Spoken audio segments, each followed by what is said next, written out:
আসসালামু আলাইকুম প্রিয় স্টুডেন্টস। আমরা চলে এসেছি আমাদের প্রশ্ন ব্যাংক মাস্টার ক্লাস, ভার্সিটি প্রশ্ন ব্যাংক মাস্টার ক্লাসে। একটা ভালো দিক কোথায়, আদার দেন মেডিকেল প্রশ্ন ব্যাংক এবং ইঞ্জিনিয়ারিং প্রশ্ন ব্যাংক, আমরা যদি একটু ইঞ্জিনিয়ারিং প্রশ্ন ব্যাংকের দিকে তাকাই, সেখানে কিন্তু সরাসরি কখনো প্রশ্ন দেখা যায় না। তুমি হয়তো প্রশ্ন যদি দেখো, মানে তুমি যদি অনেক প্রশ্ন ব্যাংক সলভ করো, তাহলে তোমার এফিসিয়েন্সি বাড়বে। মানে তুমি যদি, তোমার কাছে যে প্রশ্ন ব্যাংকটা দেওয়া আছে, তোমার এফিসিয়েন্সি অনেক বাড়বে। এর মানে তোমার 30 সেকেন্ডে কোনো একটা জিনিস অ্যান্সার করার একটা ক্যাপাবিলিটি জন্মাবে। আমার যেটা মনে হয়, যেটা আমার ক্ষেত্রে হয়েছে। আর আরেকটা হচ্ছে, হয়তো তার অনুরূপ প্রশ্ন তোমার পরীক্ষায় রিপিট হতে পারে। এই দুইটা অ্যাডভান্টেজ তোমাকে প্রশ্ন ব্যাংক সবসময় দেয়। ইঞ্জিনিয়ারিং এর বেলায়, মেডিকেলের বেলায় তোমার প্রশ্ন ব্যাংক সলভ, জাস্ট তোমার এফিসিয়েন্সি এবং নলেজ বাড়ে, জাস্ট লাইক ইঞ্জিনিয়ারিং। বাট মেডিকেলে এফিসিয়েন্সির দিকে বেশি নজর দেওয়া হয়, কারণ মেডিকেল কলেজ ভর্তি পরীক্ষায় পার প্রশ্নে 26 সেকেন্ডের মতো সময় পাওয়া যায়। এবং যেহেতু ওখানে চ্যাপ্টার ওয়াইজ প্রশ্ন হয় না, তো দেখা যায় কখনো ফিজিক্স, কখনো কেমিস্ট্রি, কখনো বায়োলজি, মাইন্ড বারবার রোটেট করতে থাকে।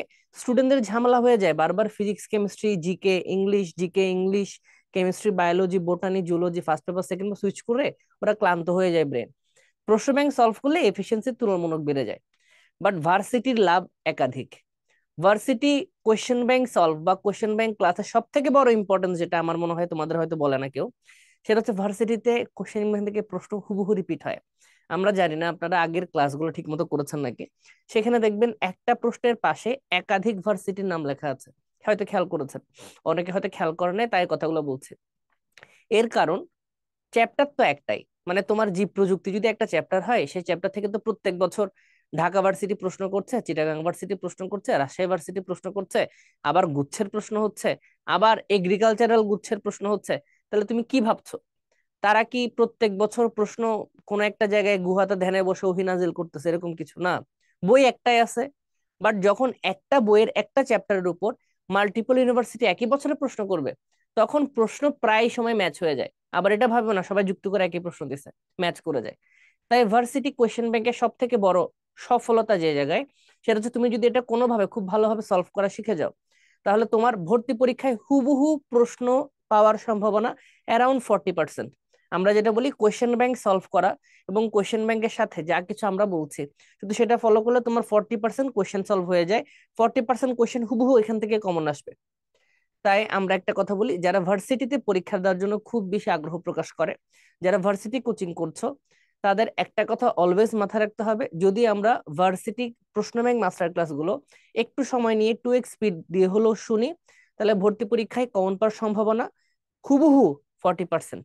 হ্যাঁ, আপনি এই টপিক গুলা থেকে 100% কমন পাবেন, বাট একদম প্রশ্ন, অ্যান্সার, উত্তর, অপশন সহ কমন পাওয়ার সম্ভাবনা প্রায় আহ একদম 40%। আর বাকিটা হচ্ছে কনসেপ্ট ওয়াইজ। তাহলে আসি, আমার নাম শুভ, আমি ঢাকা মেডিকেল কলেজ থেকে পাশ করেছি 2022 সালে। আমি K74 ব্যাচ। আমরা আপনাদের সাথে আছি এই চ্যাপ্টার জীব প্রযুক্তি প্রশ্ন ব্যাংক মাস্টার ক্লাসে। তাহলে আসো আমরা যাই। এই চ্যাপ্টারটা হচ্ছে এইচএসসি পরীক্ষায় সব থেকে বেশি পড়া চ্যাপ্টার ফর সিকিউ। সিকিউতে আমরা এই চ্যাপ্টার পড়ি খুব বেশি, এবং কারণ এখান থেকে অ্যান্সার করা তুলনামূলক সোজা। বাট ঝামেলা কোথায়, যখন আমাদের ভর্তি পরীক্ষায় প্রশ্নগুলো আসে, তারা একটু কনসেপ্টের দিকে বেশি যায়। তারা এরকম উপরে সুপারফিশিয়াল নলেজ গুলো দেখে না। আমরা একটু একটু করে আগে তাহলে বুঝতে পারবো। দেখেন, এখানে প্রথমেই দেওয়া আছে আপনাদের টাইপ, মানে কোন কোন ধরনের প্রশ্ন এসছে। ভালো করে খেয়াল করে দেখো। আমরা যারা এক্সপার্ট প্যানেলে 7-8 বছর ধরে কাজ করছি, আমাদের একটা সবসময় মাথায় থাকে কোন টপিক গুলোকে বেশি প্রায়োরিটি দিব। যদি আমি জীব প্রযুক্তিকে এজ এ স্টুডেন্ট কালকের পরীক্ষার জন্য পড়তে বসে আজকে রাতে, আমি সবার আগে প্লাজমিড এবং জেনেটিক ইঞ্জিনিয়ারিং এর ব্যবহার, কথাগুলো ভালো করে শোনো। তাহলে জেনেটিক ইঞ্জিনিয়ারিং আমি কোন কোন কথা বললাম? এক, প্লাজমিড। দুই,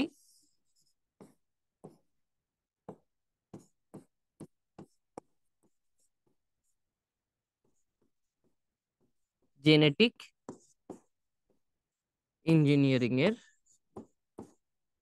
ব্যবহার। এই দুইটা টপিক আমি সব থেকে বেশি পরিমাণে পড়বো, কারণ এই দুইটা টপিক থেকে প্রত্যেক বছর প্রশ্ন আসছে, এবং এটা হচ্ছে 3 স্টার ক্যাটাগরি। আর টিস্যু কালচারের স্টেপ আর তার প্রয়োগ, এই জায়গা থেকে ভর্তি পরীক্ষায় সব থেকে বেশি প্রশ্ন আসছে। তাহলে দেখেন, আপনার যদি শুধুমাত্র এতটুকু নলেজ থাকে যে ভর্তি পরীক্ষায় প্রশ্ন কোন জায়গা থেকে আসছে, তাহলে তুলনামূলক প্রশ্ন ক্র্যাক করা সোজা। দেখেন আমরা আসি তাহলে আমাদের টপিক গুলোতে আগাই, টিস্যু কালচার আর ইঞ্জিনিয়ারিং। দেখেন এখানে যদি প্রশ্নের দিকে আপনি তাকান, তাহলে টিস্যু কালচার থেকে গত কয়েক বছরে অসংখ্যবার প্রশ্ন আসছে। আপনি শুধু তাকান, এত বড় বক্স কিন্তু নর্মালি আমরা একটা টপিকে দিই না। মানে মেডিকেলও যখন আমরা পড়াই, তখন দেখা যায় ওখানে আমরা একটা টপিকের জন্য এত বেশি কোশ্চেন কমন দিতে পারি না। যেখানে শুধু টিস্যু কালচারের প্রয়োগ থেকে কি পরিমাণ প্রশ্ন শুধু পরীক্ষা আসছে দেখো। এটাই হচ্ছে স্মার্ট স্টাডির উপায়। আমি আগে থেকে জানবো পরীক্ষায় কি আসবে। তাহলে আসেন বায়োটেকনোলজির সবার আগে কিছু পড়ে ফেলি। এই স্লাইডটার ইম্পর্টেন্স 3 স্টার, তাই আমরা সবার আগে এই স্লাইডটা নিয়ে আসছি। এখানে হচ্ছে বায়োটেকনোলজির সাথে রিলেটেড শব্দগুলো নিয়ে আলোচনা করা হয়েছে। সবার আগে বায়োটেকনোলজি বা জীব প্রযুক্তি শব্দটা যে কয়েনিং করেছে সেই বিজ্ঞানীর নামটা একটু শিখে রাখতে হবে। বিজ্ঞানীর নাম হচ্ছে কার্ল এরেকি। তাহলে যেই বিজ্ঞানী সর্বপ্রথম বায়োটেকনোলজিকে এটা কয়েন করেছে তার নাম হচ্ছে কার্ল এরিকি। এবং তিনি বায়োটেকনোলজি নানান ব্যবহার নিয়ে প্রথমবারের মতো কথা বলেন। এবং সেই নামগুলোকে চেঞ্জ করা হয়েছে কিভাবে দেখেন, যদি আমরা কখনো শব্দগুলোর দিকে তাকাই, দেখেন সবগুলোর আগে একটা নাম লেখা আছে। তাহলে দেখেন নাম ধরে ধরে আগাও। যখন কোন একটা বায়োটেকনোলজিকে গ্রিন বায়োটেকনোলজি বলা হবে, সবুজ না বলে কিন্তু প্রশ্নে গ্রিনও বলা হতে পারে। এই কথাটার মানে হচ্ছে সবুজ কোথায় পাওয়া যায়? গাছপালা। তাহলে কৃষি ক্ষেত্রে বায়োটেকনোলজির যে ব্যবহার তাকে বলা হচ্ছে গ্রিন বায়োটেকনোলজি। আবার দেখেন নীল, নীল কোথায় পাওয়া যায়? সিতে পাওয়া যায়। সি হচ্ছে ব্লু, সি ইজ ব্লু। তাই সামুদ্রিক ক্ষেত্রে বা জলজ প্রাণী এবং উদ্ভিদের ক্ষেত্রে যখন কোনো বায়োটেকনোলজি প্রয়োগ করা হচ্ছে, তাকে আমরা বলছি নীল জীব প্রযুক্তি, বা সামুদ্রিক ও সামুদ্রিক প্রাণীদের ক্ষেত্রে চলে গেছে। সোনালী, সোনালী কথাটা কেন বলা হচ্ছে? সোনালী কথাটা অ্যাপ্লাই করা হয় মানুষের পরিচয়ের ক্ষেত্রে, মানুষের পরিচয়ের ক্ষেত্রে। তাহলে মানুষের পরিচয় নির্ধারণ, বায়ো ইনফরমেটিক্স, তোমার আইডি কার্ড, তোমার চোখের রেটিনাল স্ক্যান, সবগুলোকে একসাথে বলা হয় গোল্ডেন বা সোনালী জীব প্রযুক্তি। প্রকাশনার গোলাপিটা এখানে দরকার নেই, তোমার যেটা দরকার সেটা হচ্ছে কালো জীব প্রযুক্তি। কালো জীব প্রযুক্তি কথাটা মানে কি? Black is always bad. আমরা যেটা অলওয়েজ বলি, তোমরা যারা যারা একটু হলেও যুদ্ধ সম্পর্কে জানো, প্রথম দিকে যুদ্ধের হাতিয়ার ছিল শুধুমাত্র বল্লম, ছুরি, ধনুক, এসব। পরবর্তীতে যখন যুদ্ধের অস্ত্রগুলো একটু ডেভেলপ করেছে, আরো যখন খারাপ অস্ত্র আসছে, তখন ব্যবহার করেছে গুলি এবং কামান। পরবর্তীতে যখন দ্বিতীয় মানে বিশ্বযুদ্ধ হয়েছে, তখন আরো একটু খারাপ অস্ত্রের দিকে আমরা গিয়েছি, সেটা হচ্ছে নিউক্লিয়ার বিস্ফোরণ বা নিউক্লিয়ার অস্ত্র। বলা হয় এর পরবর্তী সময়ে সব থেকে ডেঞ্জারাস অস্ত্র হলো, এরপরও আসছে, যেটাকে আমরা রাসায়নিক মারণাস্ত্র বলেছি। এবং রাসায়নিক মারণাস্ত্রতে সেকেন্ডের মধ্যে প্রায় হাজার হাজার লক্ষাধিক লোককে মারা সম্ভব, এবং জিনিসটা খুবই ইজি। আর সব থেকে নীরব ঘাতক, যেটার সাহায্যে পৃথিবীকে পঙ্গু করে রাখা সম্ভব বছরের পর বছর, বছরের পর বছর, সেটা হচ্ছে বায়োলজিক্যাল ওয়েপন। যে বায়োলজিক্যাল ওয়েপন নিয়ে অনেক রাষ্ট্র এখন কাজ করছে, লুকোচুরি করে কাজ করছে। এবং তারা যদি কখনো এই বায়োলজিক্যাল ওয়েপন অ্যাপ্লাই করে, আপনি মরবেন না, কিন্তু আপনি খুব কষ্ট পেয়ে মারা যাবেন, এবং একটা দেশ পুরো ধ্বংস হয়ে যাবে ইকোনমি। যেহেতু এই ধরনের মারণাস্ত্রের ব্যবহার পুরো পৃথিবীকে অন্ধকারের দিকে নিয়ে যাচ্ছে, এই জীব প্রযুক্তির ব্যবহারটা, যেখানে আমরা বায়োলজিক্যাল ওয়েপন বা বায়োলজিক্যাল প্রাণী, কোনো বাংলা করা হয় না, বায়োলজিক্যাল ওয়েপন যখন আমরা অ্যাপ্লাই করছি, এই বায়োলজিক্যাল ওয়েপন গুলোকে আমরা একসাথে বলছি কি? কালো জীব প্রযুক্তি। দেখেন জীবাণু যুদ্ধে প্রয়োগ, জীবাণু যুদ্ধে প্রয়োগ, এগুলোকে বায়োলজিক্যাল ওয়েপন বলা হয়, বায়োলজিক্যাল ওয়েপন বলা হয়। কালো জীব প্রযুক্তি এটা কিন্তু পরীক্ষার জন্য গুরুত্বপূর্ণ, কারণ স্যারেরা এটা নিয়ে খুব বেশি ওয়াকিবহাল, এবং প্রশ্ন করলে এখান থেকে আসতে পারে। এরপর যদি আপনাকে আরেকটা বলি, সেটা হচ্ছে শ্বেত। মাথায় রাখবেন, হোয়াইট হচ্ছে মানির কালার, মানি বা আপনার কাছে যে নোট আছে সেই নোটটা হচ্ছে সাদা একটা পেপারের উপর বানানো হয়। তাই মানি এবং নোট বাংলাদেশে বা যে কোনো একটা দেশে বাড়ে কিভাবে? শিল্প সংস্থার অগ্রগতি হলে। তাই যখন তোমাকে হলো হোয়াইট জীব প্রযুক্তি কোনটা, সেটা হচ্ছে শিল্প ক্ষেত্রে যখন কোনো জীব প্রযুক্তি ব্যবহার করা হয়, তাকে হোয়াইট মানি বা হোয়াইট জীব প্রযুক্তি বলা হচ্ছে। তাহলে হোয়াইট হচ্ছে মানি বা টাকার একটা নিদর্শন, সাদা কাগজে ছাপা হচ্ছে হোয়াইট, তাই এটাকে সাদা জীব প্রযুক্তি বা শ্বেত জীব প্রযুক্তি বলা হচ্ছে। আর অবশ্যই যে কোনো ধরনের সার্জিক্যাল ইউজ যখন করা হয়, সার্জিক্যাল মানে ডাক্তারি বিদ্যায় বা চিকিৎসা বিদ্যায় যখন ব্যবহার করা হয়, তখন সেখানে রক্তপাত হয়। সার্জিক্যাল কেসে কি হয়? রক্তপাত হয়, আর রক্তের রং হচ্ছে লাল। তাই যে কোনো চিকিৎসা ক্ষেত্রে প্রয়োগকে আমরা লাল জীব প্রযুক্তি বলে থাকি। পরীক্ষায় প্রশ্ন কিভাবে আসবে? পরীক্ষায় প্রশ্ন আসবে ব্লু বায়োটেকনোলজির ব্যবহার কোনটা। পরীক্ষায় প্রশ্ন আসবে রেড বায়োটেকনোলজি কোথায় ব্যবহার করা হয়, পরীক্ষায় প্রশ্ন আসবে হোয়াইট বায়োটেকনোলজি কোথায় ব্যবহার করা হয়। জাস্ট এখান থেকে নাম ধরে ধরে তোমাকে অপশন জিজ্ঞেস করা হবে, কোন অপশনটা এই টার্মের সাথে যাচ্ছে। খুব সিম্পল, কিন্তু পরীক্ষায় কিন্তু আসার সম্ভাবনা অনেক বেশি। এবং আমি আগে থেকে বলে রাখছি এটা কিন্তু 3 স্টার টপিক। এখন আসেন আমরা শব্দগুলা শিখি, আমাদের প্রশ্ন চলে আসছে। সাইব্রিড শব্দটা কিসের সাথে জড়িত? আমরা যখন নর্মালি কোনো একটা জাইগোট বানানোর চেষ্টা করি, শুক্রাণু, সাপোজ এটা হচ্ছে শুক্রাণু, এটা হচ্ছে শুক্রাণু নিউক্লিয়াস, এটা হচ্ছে ডিম্বাণু, এটা হচ্ছে ডিম্বাণু নিউক্লিয়াস, এটা হচ্ছে ডিম্বাণু, এটা এবং এটা ডিম্বাণু নিউক্লিয়াস। দুইজন যখন আসলে সংযুক্ত হয় তখন কি হয় জানেন? দুইজনের নিউক্লিয়াসের মিলন ঘটে। এর মানে তোমার কাছে যে জাইগোট আছে, এখানে যে জাইগোট আছে, সেই জাইগোটে কিন্তু আলটিমেটলি যে নিউক্লিয়াসটা আছে, সেই নিউক্লিয়াসটা হচ্ছে শুক্রাণু ও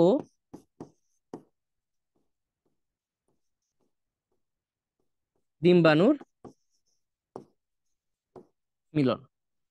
এখন তুমি যদি এখানে একটা সিম্পল কাজ করো, তুমি কি করছো, তুমি নিউক্লিয়াস গুলোকে বাইরে পাঠিয়ে দিচ্ছ, নিউক্লিয়াসটাকে বাইরে ফেলে তুমি শুধু শুক্রাণুর সাইটোপ্লাজম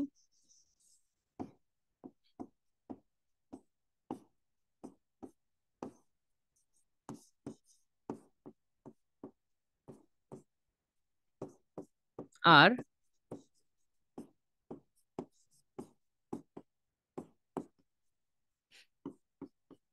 ডিম্বাণুর সাইটোপ্লাজম দুইজনকে অ্যাড করো, তাহলে যে ধরনের জীব তৈরি হবে বা যে ধরনের ব্রিড তৈরি হবে, সেই ধরনের ব্রিডকে বলা হচ্ছে, যেহেতু সাইটোপ্লাজমে যুক্ত হচ্ছে, তাকে আমরা নাম দিচ্ছি সাইব্রিড।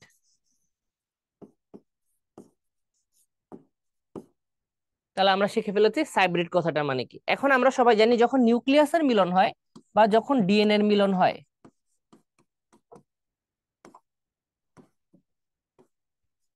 তখন সেটাকে বলা হয় জেনেটিক ইঞ্জিনিয়ারিং।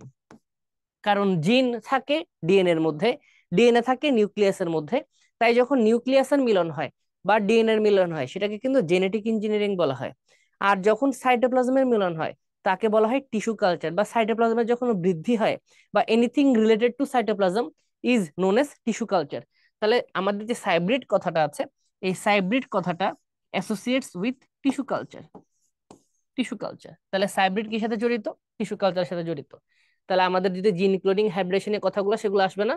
তাহলে মাথায় রাখবেন সাইব্রিড কথাটা যখন উল্লেখ হবে, এটা হচ্ছে টিস্যু কালচারের একটা এক্সাম্পল। এবং সাইব্রিডের মাধ্যমে আমরা কি করি? আমরা সাইটোপ্লাজমের মিলন ঘটাই, সাইটোপ্লাজমের বৈশিষ্ট্যের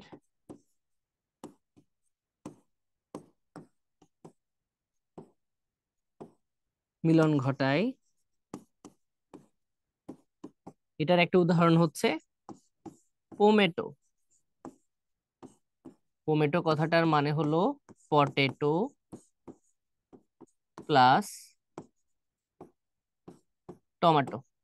তাহলে আমাদের আশা করি এতটুকু বোঝা হয়ে গেছে। তাই আমি একটা কথা অলওয়েজ বলি, শুধুমাত্র ক্লাসে যদি একটু শুনেন আমি কি বলছি, তাও পড়াশোনা একটু বেশি হয় আর কি। কারণ বই পড়ার সময় অনেক ব্যাখ্যা আমাদের চোখে এসে পড়ে না, ব্যাখ্যাগুলো জানা খুব জরুরি। ভ্রূণ কালচার করে নিচের কোনটি উৎপাদন করা যায়? এখন দেখেন ভ্রূণ কথাটার মানে কি। ভ্রূণ কথাটার মানে হচ্ছে জাইগোট। জাইগোট যখন বিভাজন করতে থাকে,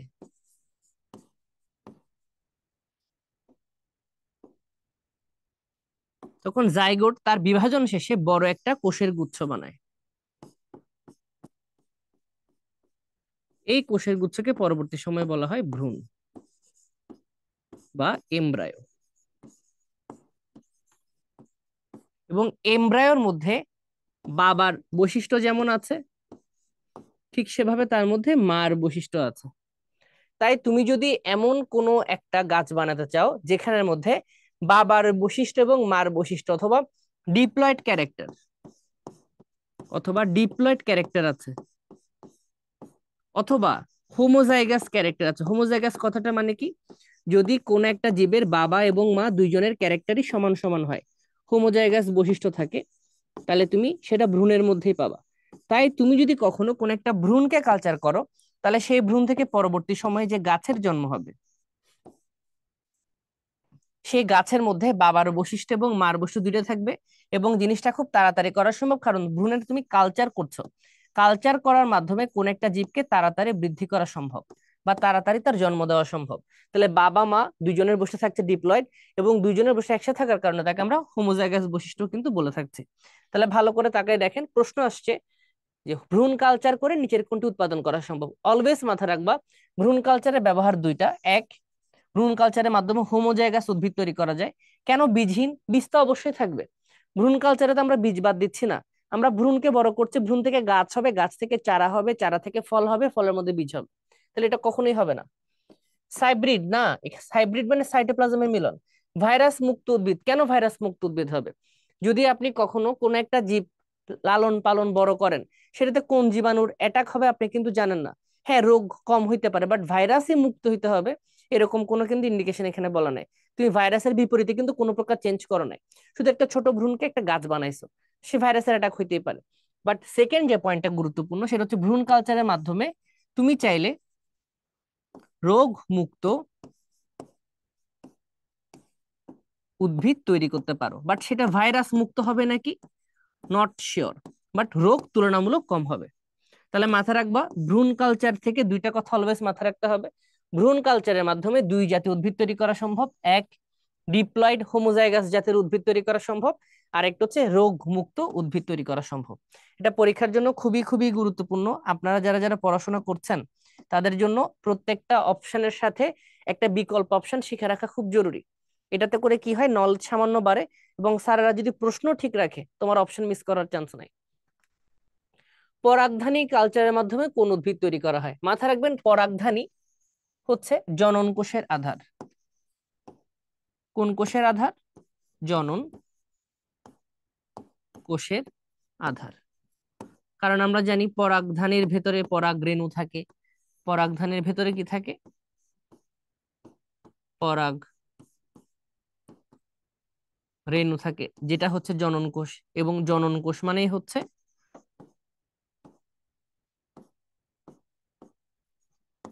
এন টাইপের কোষ। তাহলে তুমি যদি একটা এন টাইপের কোষকে কালচার করো, তুমি যদি এখন একটা জনন কোষের কালচার করো, বা জনন কোষকে তুমি যদি এখন খাবার দাও, তুমি যদি জনন কোষকে এখন পুষ্টি দাও, তাহলে জনন কোষ বড় হয়ে তার মতো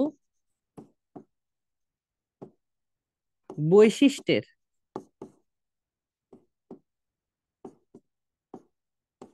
উদ্ভিদ বানাবে।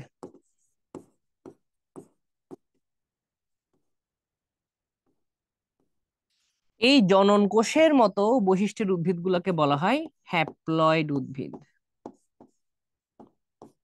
হ্যাপ্লয়েড উদ্ভিদ, কারণ হ্যাপ্লয়েড কথাটার মানে হচ্ছে এন সেট ক্রোমোজোম যুক্ত। তাহলে আপনাকে যখনই প্রশ্ন বারবার করে বলা হচ্ছে পরাগধানী কালচার বা পরাগ রেণু কালচারের মাধ্যমে কোন ধরনের জীব তৈরি করা সম্ভব, তখন অলওয়েজ রিমেম্বার পরাগধানী কথাটার মানে হচ্ছে এন, এবং এন কে কালচার করে কিন্তু এনই পাওয়া সম্ভব। তুমি যখন টয়েজেন কে কালচার করবা, তখন তুমি টয়েজেন পাবা, কিন্তু এন কে কালচার করলে কখনোই টয়েজেন পাওয়া সম্ভব না, শুধু এনই পাওয়া সম্ভব। তাই পরাগধানী কালচার করলে তুমি যেটা পাবা সেটা হচ্ছে হ্যাপ্লয়েড উদ্ভিদ। খুব সিম্পল জিনিস, খুব সিম্পল ব্যাখ্যা, বাট পরীক্ষা কিন্তু এই প্রশ্ন রিপিটেডলি আসছে। মেরিস্টেম কালচারের উদ্দেশ্য কি? মাথা রাখবেন, মেরিস্টেম কালচারের একমাত্র উদ্দেশ্য যেটা, আমরা যেটা অলওয়েজ বলি, এখানে কিন্তু দুইটা অ্যান্সার কারেক্ট হতে পারতো। এক, বিলুপ্ত প্রায় উদ্ভিদ সংরক্ষণ, আর একটা হচ্ছে রোগমুক্ত চারা উৎপাদন। দুইটাই কিন্তু মোটামুটি কারেক্ট, দুইটার মধ্যে কোনো প্রকার ডিফারেন্স নাই। তাই স্যারেরা আজ পর্যন্ত কোনটাকে কারেক্ট ধরে নিচ্ছে আমাদের কাছে শিওর না। বাট আমরা বলবো মেরিস্টেম কালচারের উদ্দেশ্য, যেহেতু রোগমুক্ত উদ্ভিদ বা রোগমুক্ত চারা নিয়ে আমরা যখন কথা বলছি, রোগমুক্ত চারা হচ্ছে যেহেতু ভ্রূণ কালচার থেকে আসে,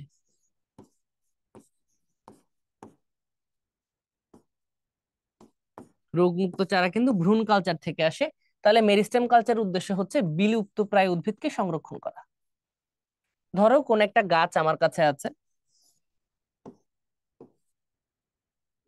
এই একটা গাছ, যে গাছটা ধরো বাংলাদেশে আছে এখন মাত্র 1 পিস, এবং এই গাছটা হচ্ছে একটা পুরুষ গাছ। পুরুষ গাছ কথাটার মানে কি, তার মধ্যে যেই ফুলটা আছে সেই ফুলটা হচ্ছে একটা পুং ফুল। তাহলে পুং ফুল থেকে যদি কখনো একটা পরাগরেণু বের হয়ে আসে,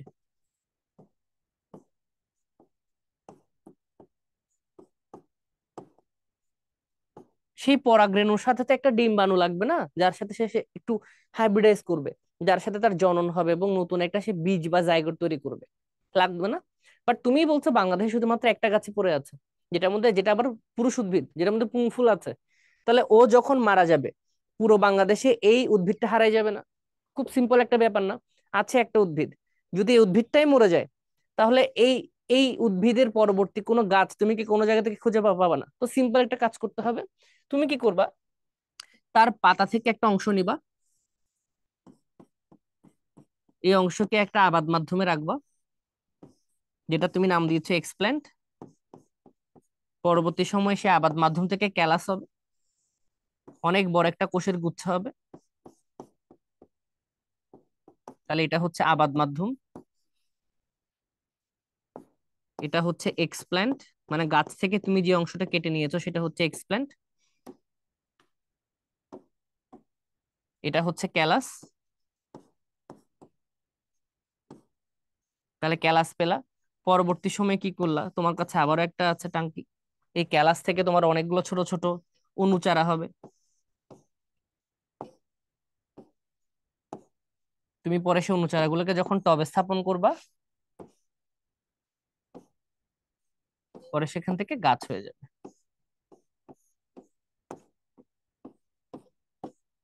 তাহলে সিম্পল একটা হিসাব, তুমি একটা বিলুপ্ত প্রায় উদ্ভিদের প্রায় এখানে 4-5টা ক্লোন তৈরি করে ফেলেছো।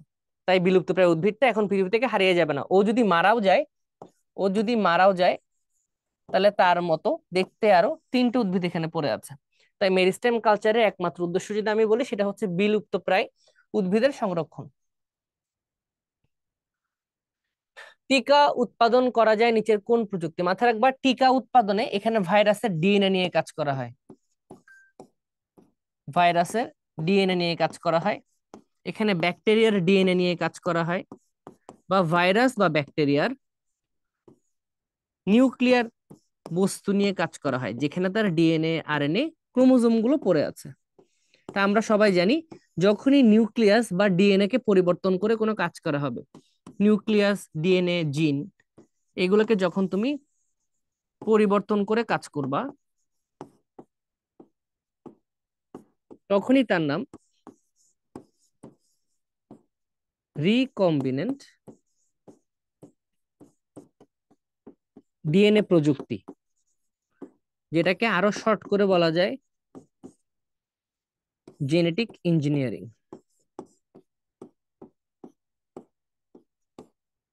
তাহলে সিম্পল করে তাকাও, টিকা উৎপাদনের ক্ষেত্রে টিস্যু কালচার না, কারণ তুমি কোন উদ্ভিদ এখানে নিচ্ছ না, এখানে কোনো হাইব্রিডাইজেশন হচ্ছে না, তুমি নতুন কোন ধরনের ভাইরাস ব্যাকটেরিয়া বানাচ্ছ না, এখানে কোনো মিউটেশন হচ্ছে না, এখানে এক ভাইরাস থেকে আরেক ভাইরাসের জন্ম হচ্ছে না, বা হিমোফাইলাস ইনফ্লুয়েঞ্জার 10টা টাইপ বানাচ্ছে না, বা ডেঙ্গুর 10টা টাইপ বানাচ্ছে না, ডেঙ্গু যেমন আছে তেমনই আছে, বা করোনা ভাইরাসের কোনো টাইপ বানাচ্ছে না, জাস্ট করোনা ভাইরাসের এগেনস্টে করোনা ভাইরাসের ডিএনএ ব্যবহার করে আমরা একটা ভ্যাকসিন বানাচ্ছি। তাই এটা হচ্ছে জীব প্রযুক্তি বা তথা রিকম্বিনেন্ট ডিএনএ টেকনোলজি তথা জেনেটিক ইঞ্জিনিয়ারিং এর ব্যবহার। পরীক্ষায় কিন্তু অপশনে এর বিপরীতে রিকম্বিনেন্ট ডিএনএ টেকনোলজি বা জেনেটিক ইঞ্জিনিয়ারিং দুইটাই থাকতে পারে, যেটা থাকবে সেটা আপনি দাগায় দিবেন। মাথায় রাখবেন, পরীক্ষা কিন্তু প্রশ্ন সেম থাকে, অপশন জাস্ট একটু চেঞ্জ করে দেয় আর কি। জীববিজ্ঞানে কোন ধরনের এগুলো, এটা হচ্ছে সম্পূর্ণ জিকে প্রশ্ন, আবার এই প্রশ্নটা হচ্ছে 46তম বিসিএস আসছে, এটা কিন্তু 46 বিসিএস এর প্রশ্ন। তারা হয়তো রাজশাহী ভার্সিটি থেকে দিছে নাকি আমি জানি না, বাট সেম প্রশ্ন, সেম অপশন, সবকিছু সেম ছিল। সেটা হচ্ছে জীববিজ্ঞানে কোন ধরনের তথ্য প্রযুক্তি ব্যবহার করা হয়? জীববিজ্ঞানে যে তথ্য প্রযুক্তির জন্য ব্যবহার, সেটা হচ্ছে বায়ো ইনফরমেটিক্স, বায়োমেট্রিক্স না, ইনফরমেটিক্স। এর মানে তুমি যদি কোন একটা প্রতিষ্ঠানে জব করো, তাহলে সেই প্রতিষ্ঠানে তুমি যে জব করছো, আগের কালে কি হইতো, তুমি কোন একটা চাকরিতে ঢুকলে তোমাকে একটা আইডি কার্ড দিত, সেখানে তোমার একটা ছবি থাকতো, ওখানে লেখা থাকতো তোমার নাম এইটা, তারপর তুমি সেই আইডি কার্ডটা দেখাইতা, তোমার চেহারার সাথে মিলাইতো, স্যার আসেন ভিতরে, এরকম করে কথা বলতো। এখন এরকম কোনো কিছুর দরকার নেই। তুমি বড় বড় কর্পোরেট যেমন এভার কেয়ার হসপিটাল, সেখানে যখন কাজ করেছি সেখানে আমি কি দেখেছি, ওখানে জয়েন করার সময় আমাদের একটা কার্ড দেয়। সেই কার্ডের মধ্যে আমার রেটিনাল স্ক্যান, সেই কার্ডের মধ্যে আমার ফিঙ্গারপ্রিন্ট সবকিছু দেওয়া আছে। আমি যেটা একবার স্ক্যান করালে সে আমাকে স্ক্যান করে নেয় যে আমি পারফেক্ট মানুষটা নাকি। আমার দাড়ি হোক দাড়ি না থাকুক, চুল থাকুক চুল না থাকুক, ডাজন্ট ম্যাটার। আমার বডির যেগুলো এক্সকুইজিট অর্গান, চেহারা, আঙ্গুলের থাম্ব, সবগুলো আগে থেকে সেখানে স্টোর করা আছে। এবং আমাকে আইডেন্টিফাই করার জন্য কোনো প্রকার তার আর দেখার দরকার নাই, ওই মেশিনটাই মোর দেন এনাফ। এই ব্যবহারগুলোকে বলা হয় বায়োইনফরমেটিক্স। বায়োকেমিস্ট্রি কখনোই না, বায়োমেট্রিক্স তো নাই। ঠিক আছে, তাহলে অ্যান্সার হচ্ছে বায়োইনফরমেটিক্স। হ্যাপ্লয়েড উদ্ভিদ তৈরি করেন, দেখেছেন এক প্রশ্ন বারবার আসছে। তাহলে হ্যাপ্লয়েড মানে হচ্ছে এন, আর পরাগরেণু মানে হচ্ছে এন, কিন্তু মূল হচ্ছে টয়েজেন, ভ্রূণ হচ্ছে টয়েজেন, মুকুল হচ্ছে টয়েজেন, কারণ তিনটাই হচ্ছে দেহকোষ।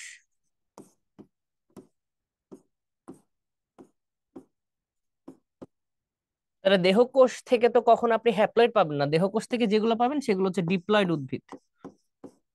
তাহলে পরাগরেণু থেকে আপনি যেটা পাচ্ছেন সেটা হচ্ছে হ্যাপ্লয়েড উদ্ভিদ। অ্যান্সার হচ্ছে পরাগরেণু।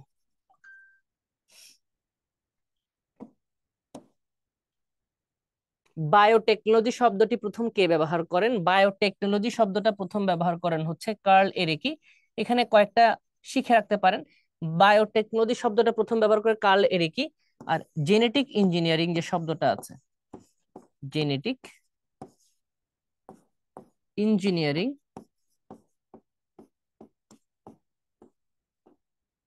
যে শব্দটা আছে, এই শব্দটা প্রথমবারের মতো উল্লেখ করেন বিজ্ঞানী, বিজ্ঞানী না উনি ফিকশন রাইটার বা সায়েন্স ফিকশন রাইটার।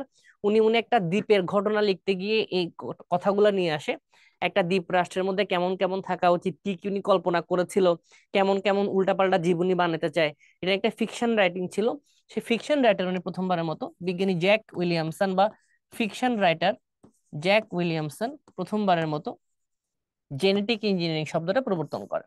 আরো দুটা বিজ্ঞানীর নাম শিখতে হবে, দুটা না তিনটা, তিনটা বিজ্ঞানীর নাম একসাথে আমরা পড়াই দিতে পারি, আসেন। যেমন ল্যাডারবার্গ, ল্যাডারবার্গ নামটা খুব গুরুত্বপূর্ণ। ল্যাডারবার্গ প্রথমবারের মতো ই কলাই নামক একটা ব্যাকটেরিয়া আছে, ই কলাই ব্যাকটেরিয়াতে প্লাজমিডের সন্ধান পান, প্লাজমিডের সন্ধান পান। এরপর যদি আমরা আরো বলি, বিজ্ঞানী মর্গান সর্বপ্রথম টটি পটেন্সি কথাটা সম্পর্কে বলেন। উদ্ভিদের কোন গুণ? টটি পটেন্সি নিয়ে বলেন। এরপর যদি আমরা কথা বলি, বিজ্ঞানী হ্যাবারল্যান্ডেট,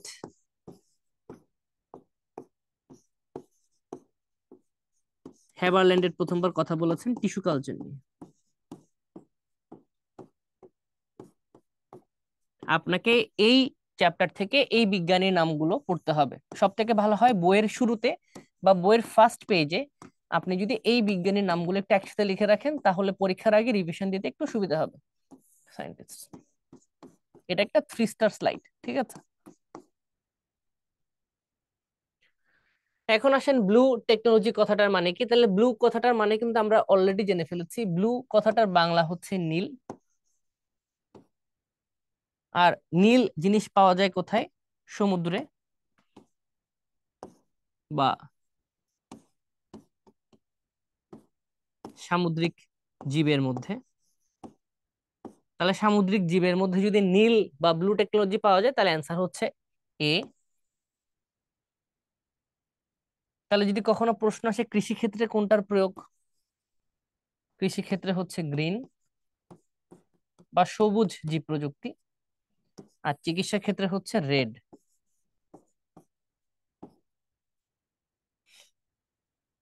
কোন পদ্ধতিতে রোগ মুক্ত চারা উৎপাদন করা যায়? তাহলে আমি আবারও বলছি, ভ্রূণ কালচারের একটা জিনিস আপনাকে অলওয়েজ জেনে রাখতে হবে, ভ্রূণ কালচার থেকে ডিপ্লয়েড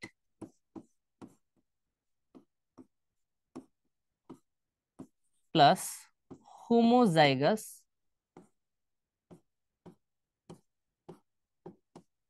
উদ্ভিদ তৈরি করা হয় এক।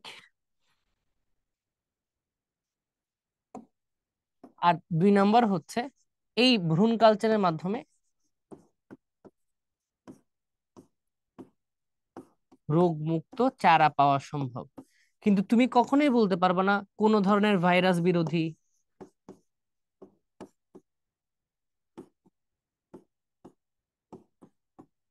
বা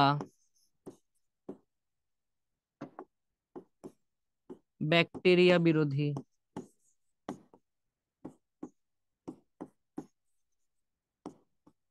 এই কথা কিন্তু তুমি বলতে পারবে না। তোমার কিন্তু বলতে হবে রোগমুক্ত চারা। কারণ কোনো একটা জীবাণু তোমার গাছে আক্রমণ করবেই না, এটা হওয়া সম্ভবই না। এটা কি সম্ভব?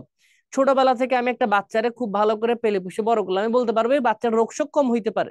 তা আমি কি বলতে পারবো এই ছোটবেলা থেকে বাচ্চাটাকে আমি সুশিক্ষা দিয়ে বড় করছি, বড় হয়ে এই বাচ্চাটার কখনো জন্ডিস হবে না? এটা কি বলা সম্ভব? তাহলে কখনো তুমি ভাইরাস বিরোধী উদ্ভিদ বানাইতে পারবা না, ব্যাকটেরিয়া বিরোধী উদ্ভিদ বানাতে পারবা না। তুমি যেটা করতে পারো তার মধ্যে রোগ বালাই যাতে কম হয়, তুমি তার মধ্যে তার প্রতিরক্ষাকে উন্নত করতে পারো।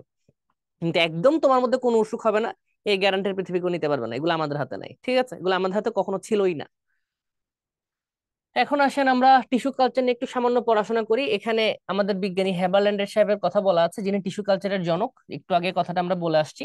এখানে মর্গানের কথা বলা আছে, মাথায় রাখবেন এটা কিন্তু রিটেন কোশ্চেনে সব থেকে বেশি পরিমাণে চলে আসতে পারে। যারা যারা ঢাকা ভার্সিটি কমিউনিটি পরীক্ষা দিবেন তাদের যেন তাদের রিটেন আসে, ওখানে কিন্তু এই প্রশ্ন আসার একটা সম্ভাবনা আছে যে টটিপটেন্সি বলতে কি বুঝো।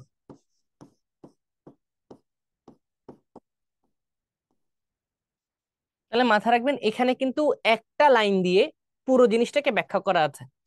মাথায় রাখবা তুমি যদি একটা মানুষের একটা স্কিনের কোষ নাও, সে স্কিনের কোষটাকে বা ত্বকের কোষটাকে তুমি যদি একটা কালচার মিডিয়ামে রাখো, সেখান থেকে শুধুমাত্র ত্বকের কোষই পাওয়া সম্ভব। সেখান থেকে তুমি নখ পাবা না, চুল পাবা না, চোখ পাবা না, কান পাবা না। তুমি মানুষের একটা ত্বকের কোষ নিয়ে যদি একটা আবাদ মাধ্যমে ফেলে দাও, সেখান থেকে একটা স্কিন তৈরি হইতে পারে ছোটখাটো। তুমি যদি মানুষের একটা নিউরন তো হবে না, একটা কানের তুমি যদি ককলিয়া থেকে একটা কোষ নাও, তোমরা পড়েছো নাকি জানি না, কানের মধ্যে একটা ককলিয়া নামক অনেকগুলো কোষ থাকে আমাদের। কান থেকে যদি ককলিয়া নামক কোষটাকে কোনো একটা জায়গায় রাখো, আবাদ মাধ্যমে রাখো, সেখান থেকে 3-4টা ককলিয়ার মতো কোষ হতে পারে। তুমি যদি মানুষের বডির একটা লিভারের কোষ, যকৃত কোষকে একটা আবাদ মাধ্যমে রাখো, সেখান থেকে অনেকগুলো যকৃত কোষ পাওয়া যাবে। বাট তুমি কখনো যকৃত কোষকে কোন একটা আবাদ মাধ্যমে রেখে তার থেকে সম্পূর্ণ মানুষ পাবা না, মানে এটা সম্ভব না। তুমি একটা বড় একটা ড্রামের আবাদ মাধ্যমে, একটা ড্রামের মধ্যে অনেকগুলা তুমি আবাদ মাধ্যম ঢাললা, টিস্যু কালচারে মিডিয়াম ঢাললা, তারপর তুমি সেখানে একটা যকৃত কোষ ফেলে দিলা। যকৃত কোষ ফেলে দেওয়ার পর তুমি হয়তো সকালবেলা ঘুম থেকে উঠে ওখানে একটা মানুষ দাঁড়ায় বলে, সালাম আলাইকুম স্যার, গতকাল রাতে আপনি একটা কোষ ফেলছেন। এরকম কোনো কিছু হওয়ার চান্স নাই। ওখান থেকে সর্বোচ্চ 3-4টা যকৃত কোষ হতে পারে। বাট উদ্ভিদের একটা চমৎকার গুণ আছে, সেটা কি? উদ্ভিদের যে কোনো জায়গা থেকে যে কোনো একটা কোষ নাও, পাতা, ফল, মূল, কাণ্ড, এই জায়গা ওই জায়গা, যে কোনো জায়গা থেকে একটা কোষের গুচ্ছ নিয়ে তুমি যদি একটা মিডিয়ামে রাখো, তুমি যদি এটাকে 1 মাস ধরে খাবার দাও, এখান থেকে একটা চারা তুমি অবশ্যই পাবা। এই চারাটাকে তুমি যখন মাটিতে রোপণ করবা, সেটা আবার গাছে রূপান্তরিত হবে। তাহলে দেখো, যদি কখনো কোনো একটা কোষ থেকে তার পূর্ণাঙ্গ জীব তৈরি হওয়ার ক্ষমতা থাকে, বা যদি কোনো একটা কোষের বৃদ্ধির ফলে সম্পূর্ণ একটি জীব তৈরি হওয়ার ক্ষমতা থাকে, সেই ধরনের ক্ষমতা বা সেই ধরনের বৈশিষ্ট্যকে বলা হয় টটিপটেন্সি, বা নিজে নিজে তৈরি হওয়ার ক্ষমতা। ঠিক আছে? যদি কোন একটা কোষ থেকে একটা সম্পূর্ণ জীব তৈরি হওয়ার ক্ষমতা থাকে, সেটাকে বলা হয় টটিপটেন্সি। তাহলে মাথায় রাখবেন, যদি কোন একটা উদ্ভিদ কোষের, উদ্ভিদ কোষ কথাটা বললেন কারণ কারণ প্রাণীর মধ্যে কখন এটা খুঁজে পাওয়া সম্ভব না, উদ্ভিদের মধ্যেই আছে, পূর্ণাঙ্গ উদ্ভিদ পরিণ করা সম্ভব হয়, তাকে টটিপটেন্সি বলা হয়। এটা কিন্তু আপনাদের রিটেন পরীক্ষায় আসতে পারে, হোয়াট ইজ টটিপটেন্সি।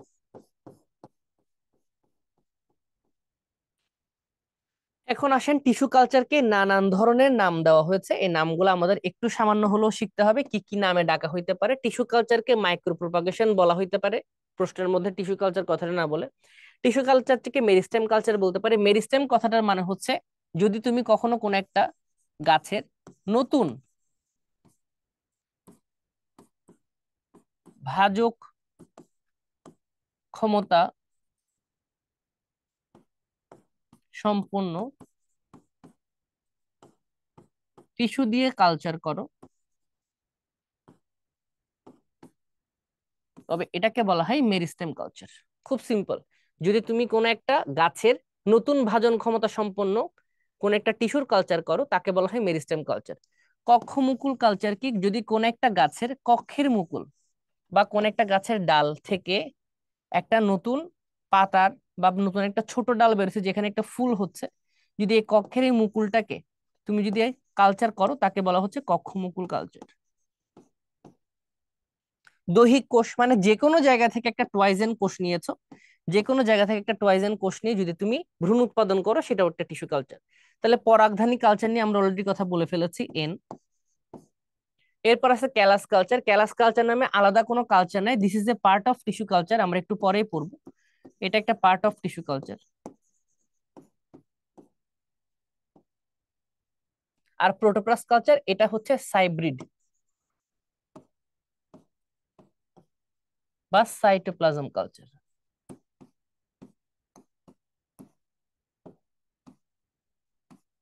Cytoplasm culture. তাহলে আসেন আমরা শুরু থেকে যাই। একটা টিস্যু কালচারের যে ধাপগুলো আছে, this is very much important for written exam. আপনাকে ধাপগুলোর নাম লিখতে দিবে এবং এই ধাপগুলোর নামটা রিটেনের জন্য খুব গুরুত্বপূর্ণ। আমরা যদি জাস্ট একটা ছবি এঁকে দেখার চেষ্টা করি তাহলে মনে হয় মোটামুটি কাভার করা সম্ভব। নাম্বার ওয়ান, তুমি যে কালচার করতে যাও সবার আগে তোমাকে যেটা করতে হবে সেটা হচ্ছে একটা গাছ নির্বাচন করতে হবে। ধরো এটা হচ্ছে সেই গাছটা,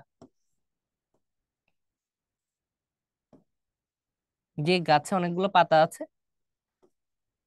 এই গাছটা। তাহলে এটা হচ্ছে মাতৃ উদ্ভিদ। তাহলে সবার আগে তোমাকে যেটা করতে হবে, তোমাকে একটা মাতৃ উদ্ভিদ নির্বাচন করতে হবে। মাতৃ উদ্ভিদ নির্বাচন করতে হবে। তাহলে সবার কাছে একটা জিনিস জানা হয়ে গেছে, টিস্যু কালচারের শুরুতে তোমাকে একটা মাতৃ উদ্ভিদ নির্বাচন করতে হবে।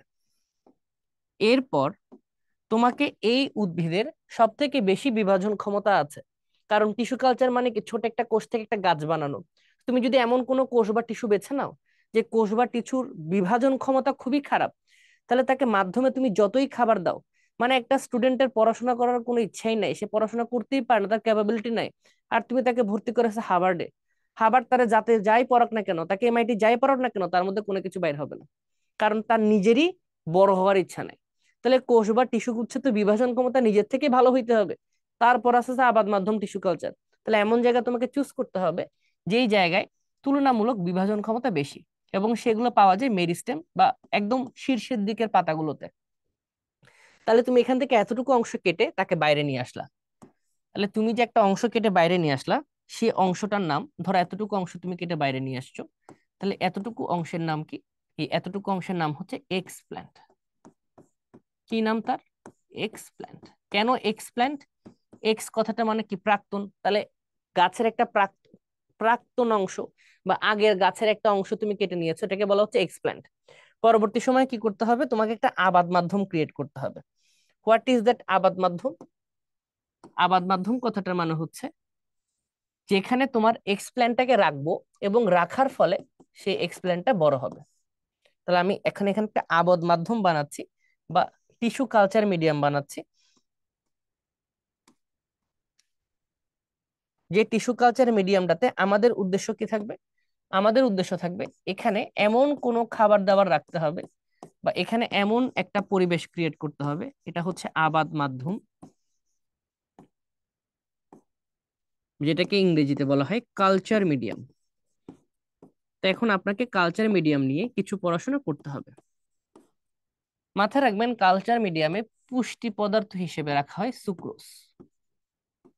কত পার্সেন্ট সুক্রোজ দেওয়া হয়? অ্যারাউন্ড 4% সুক্রোজ দেওয়া হয়। কেন সুক্রোজ দিচ্ছে আমরা? কারণ এটা হচ্ছে একটা পুষ্টি মাধ্যম, পুষ্টির জন্য। এই মাধ্যমটাকে ঘন রাখার জন্য, ঘন করার জন্য এখানে দেওয়া হয় এগার। এবং এগার হচ্ছে এক ধরনের সল্ট, একটা লবণ। এগার নামক একটা সল্ট দেওয়া হয়। দুই, গাছ যে বড় হবে তার বৃদ্ধির জন্য এখানে দিতে হবে ফাইটো হরমোন। কি দিতে হবে? Phyto hormone. এবং কেন দিচ্ছ ফাইটো হরমোন? গাছের বৃদ্ধির জন্য। আর এই আবাদ মাধ্যমের পিএইচ হতে হবে 5.5 থেকে 5 পয়েন্ট অ্যাসিড, মানে অ্যাসিডিক।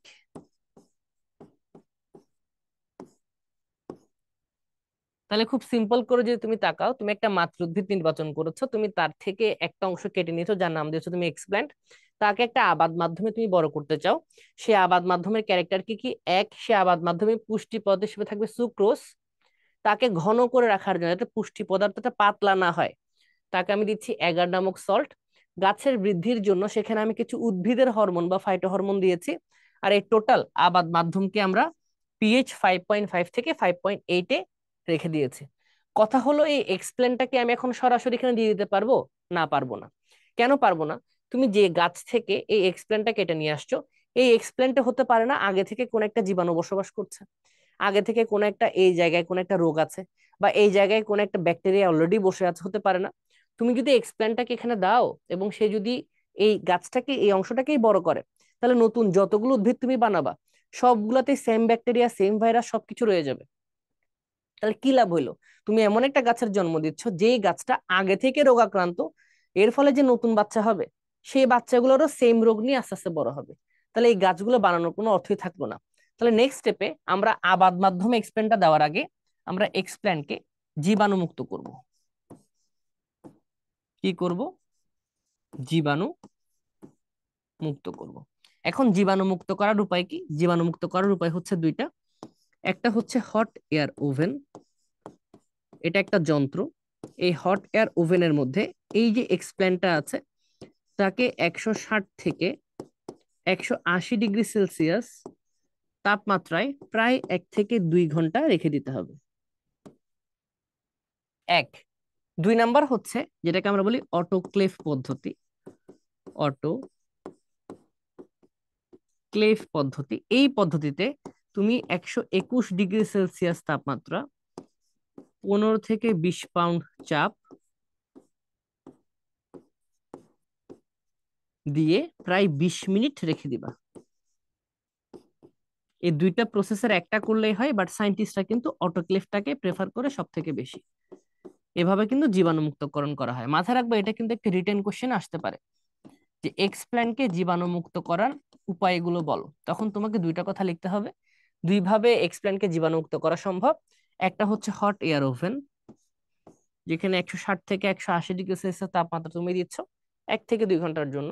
আরেকটা হচ্ছে তুমি অটোক্লেভ মেশিনে দিচ্ছ, যেখানে 121 ডিগ্রি সেলসিয়াস তাপমাত্রা, 15 থেকে 20 পাউন্ড চাপ, পাউন্ডকে এলবিএস দিয়ে লিখে, আর 20 মিনিটের জন্য রাখা হবে। সময়টা এবং প্রত্যেকটা সংখ্যা এখানে খুবই গুরুত্বপূর্ণ।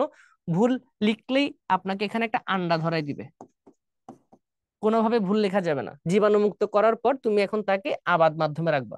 তাহলে চলো আমরা কয়েকটা আবাদ মাধ্যম এঁকে ফেলি। একটা, এটা থেকে ক্যালাস হবে, ক্যালাস, অনুচারা, পরবর্তী সময়ে টপ। কি করছে দেখেন তাহলে ভালোভাবে। এই যে এক্সপ্লেনটাকে আমি জীবাণুমুক্তকরণ করলাম, এই যে এক্সপ্লেনটা, এই এক্সপ্লেনটাকে আমরা কোথায় নিয়ে আসব? এখানে, এই আবাদ মাধ্যমে। তাহলে আমি আবাদ মাধ্যমে এই এক্সপ্লেনটাকে রাখবো। তাহলে এই আবাদ মাধ্যমে এখন কে আছে? আবাদ মাধ্যমে এখন এক্সপ্লেনটা আছে। এক্সপ্লেনটা খাবার দাবার খাওয়া আবাদ মাধ্যম থেকে, তাহলে পরবর্তী সময় এক্সপ্লেনটা একটু সাইজে বড় হবে। তাহলে এই যে বড় তুমি করে ফেললে এক্সপ্লেনটাকে, এই বড় কোষের গুচ্ছকে বলা হয় ক্যালাস। তাহলে এক্সপ্ল্যান্ট কোথায় রূপান্তরিত হয়? ক্যালাস। তাহলে আবাদ মাধ্যমে রাখা এক্সপ্ল্যান্ট পুষ্টি গ্রহণ করে যখন বড় একটি কোষের পিণ্ডে পরিণত হয় তাকে বলা হয় কি? ক্যালাস। ক্যালাস থেকে পরবর্তী সময়ে ছোট ছোট চারার জন্ম হবে।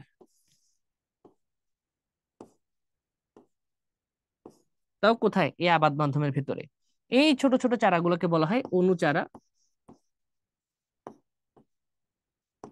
ইংরেজিতে বলা হয় প্ল্যান্টলেট। তাহলে টিস্যু কালচারের ফলে তুমি কোন ধরনের গাছ বানাচ্ছ? অনুচারা বানাচ্ছ। পরে অনুচারাগুলোকে এখানে রোপণ করা হয়, এবং রোপণ করার পর গাছগুলো আবার পুনরায় একদম মাতৃ উদ্ভিদের মতো বড় হওয়া শুরু করে। তাহলে এটাই হচ্ছে টিস্যু কালচারের টোটাল প্রসেস। পরীক্ষায় যদি আসে আপনাকে তো এত ছবি আঁকতে হবে না, আপনাকে জাস্ট এই স্টেপগুলো একটার পর একটা লিখতে হবে। যে প্রথমে মাতৃ উদ্ভিদ নির্বাচন, এরপর এক্সপ্ল্যান্ট, জীবাণুমুক্তকরণ, তারপর আপনি কিভাবে একটা আবাদ মাধ্যম বানাচ্ছেন, অনুচারা হাবিজাবি সবকিছু একসাথে, এটাকে আমরা বলছি টিস্যু কালচার স্টেপস। পরীক্ষার জন্য, রিটেনের জন্য খুব গুরুত্বপূর্ণ, আসতেই পারে। তো এই কথাগুলো আমরা আলোচনা করেছি লাস্ট স্লাইডে, আমরা লাস্ট স্লাইডে এই কথাগুলো আলোচনা করেছি, এখানে যে কথাগুলো লেখা আছে সেগুলো আমরা আলোচনা করেছি লাস্ট স্লাইড। এই ছবিটা এভাবে দেওয়া আছে, আমি জাস্ট এই ছবিটা এখানে দেখিয়েছি, এটাই এটাই হচ্ছে সেই ছবিটা, আর কিছু না। এখন টিস্যু কালচারের গুরুত্ব, এটা নর্মালি এইচএসসি পরীক্ষার সিকিউতে আসে, এটা খুব বেশি আমাদের এমসিকিউ আকারে আসে না, তাও দেখিয়েছি। নর্মাল ফার্স্ট কাজ কি, তুমি হুবহু মাত্রে গুণাগুণ সম্পন্ন চারা বানাচ্ছ, আমরা এটা অলরেডি জেনে গেছি, কারণ মায়ের মতো দেখতে একটা চারা বানাচ্ছ, আর কিছু কিন্তু না, কোনো প্রকার তুমি এখানে কিন্তু ম্যাজিক কাজ করছো না। তুমি মা থেকে একটা অংশ নিছো, মানে আগেরকার দিনে মনে হয় তোমরা চারা কলম টলম করা শিখছো, গাছের একটা ডাল কাটা সেই ডালটা মাটির মধ্যে পুঁতে দিয়েছো, সেখান থেকে গোলাপ গাছ হয়েছে। মানে আমি আমাদের মাদেরকে ছোট সময় দেখছি কি, যখনই কোনো একটা ফ্যামিলিতে ভালো একটা গোলাপের চারা নিয়ে আসতো, আমার মার অনেক বাগান করার শখ ছিল, সেখান থেকে সব থেকে নিচের যে ডালটা, সেই ডালটা ভেঙে এনে ধরে একটু ভালো করে চেঁচে চেঁচে চেঁচে দিত, চেঁচে চেঁচে দিয়ে পরে গাছের মধ্যে লাগাই দিত বা অন্য একটা গাছের সাথে লাগাই দিত, পরে সেখান থেকে সুন্দর গোলাপ গাছ ফুটতো। এই চারা কলমের একটা আধুনিক প্রসেস হচ্ছে টিস্যু কালচার। তুমি এখানে পুরো একটা ডাল কেটে আনো না, তুমি একটা গাছের পাতার একটা অংশ কেটে এনে তাকে একটু নির্বীজ করো, তাকে জীবাণুমুক্তকরণ করো, তারপর তুমি একটা আবাদ মাধ্যম বানাও, সে কালচার মিডিয়াম এটাকে রাখো, এবং সেটা আস্তে আস্তে বড় হয়ে মায়ের মতো দেখতে হয়। আর কিছু না, আর কোন এখানে কোনো ম্যাজিক নাই। দুই, বিলুপ্ত প্রায় উদ্ভিদ, আমরা এটা আলোচনা করে ফেলেছি অলরেডি, কিভাবে বিলুপ্ত উদ্ভিদকে সংরক্ষণ করব। রোগ মুক্ত চারা, আমরা ভ্রূণ কালচারের কথা কিন্তু বলেছি, আমরা কিন্তু এমব্রায়ো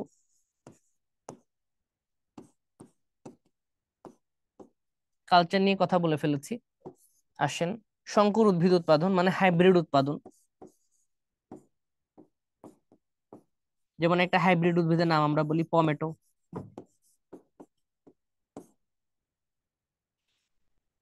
মেরিস্টেম কালচার নিয়ে আমরা কথা বলেছি, আমরা জানি অল্প সময় অধিক চারা উৎপাদন, কারণ একটা বীজ মাটিতে পুঁতো, সেটারে সার দাও, সেটা 1 বছর পর একটা চারা বানাবে, এত গল্প করার দরকার নেই, তুমি জাস্ট এখানে 15 থেকে 20 দিনে একটা গাছ থেকে অনেকগুলো চারা বের করতে পারবা, 15 থেকে 20 দিনের মধ্যে। তোমাকে একটা আমের বীজ পুতলা, আমের বীজ পুতার পর সেখান থেকে কখন একটা চারা বাইরে হবে, সেটাতে তুমি আবার সামনে দিয়ে রাখো, এত এত কাজ করার দরকার নেই, tissue culture is very much easy. এরপর আসেন হ্যাপ্লোইড উৎপাদন, আমরা বারবার করে পড়েছি পরাগ রেণু,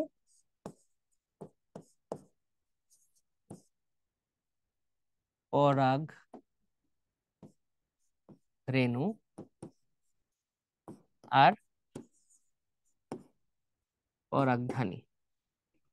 ট্রান্সজেনিক উদ্ভিদ, এটা নট অ্যাপ্রোপ্রিয়েট, কারণ ট্রান্সজেনিক নট অ্যাপ্রুভড কথাটা লিখে দিই, কারণ কখনো যদি তোমাকে পরীক্ষায় ট্রান্সজেনিক উদ্ভিদ সৃষ্টি এটা কিসের মাধ্যমে করা হয় যদি কখনো বলে, সবসময় তুমি পরীক্ষার মধ্যে রিকম্বিনেন্ট ডি টেকনোলজি বা জেনেটিক ইঞ্জিনিয়ারিং দাগায় আসবা। তুমি কখনো ট্রান্সজেনিক উদ্ভিদ সৃষ্টি হয় কিসের মাধ্যমে, সেখানে কখনো টিস্যু কালচার দাগাবা না, ঠিক আছে, সেখানে দাগাবা ট্রান্সজেনিক উদ্ভিদ, কিন্তু প্রধানত বানানো হয় রিকম্বিনেন্ট টেকনোলজির মাধ্যমে। এখানে টিস্যু কালচারের ব্যবহার খুবই কম, এই ভুলটা করা যাবে না। কোষ আবাদ, ক্যালাস টিস্যু আবাদ একই কথা, এটাও টিস্যু কালচার।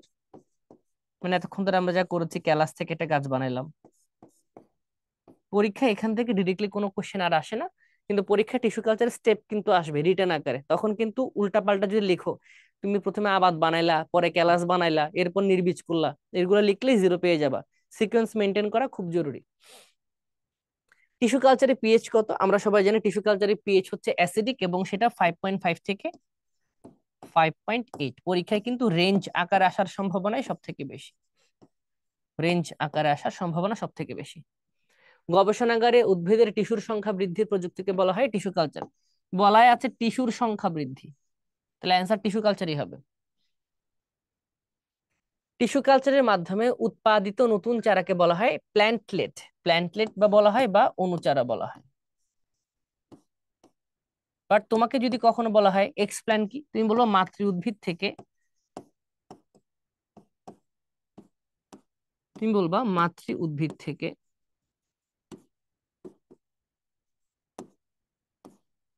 পৃথক করা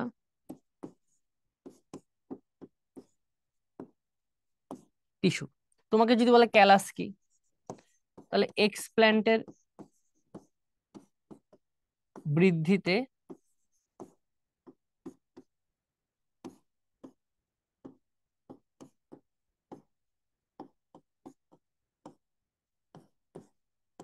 উৎপাদিত কোষের গুচ্ছ। তাহলে এগুলোই হচ্ছে আপনার আসলে প্রশ্নের উত্তর।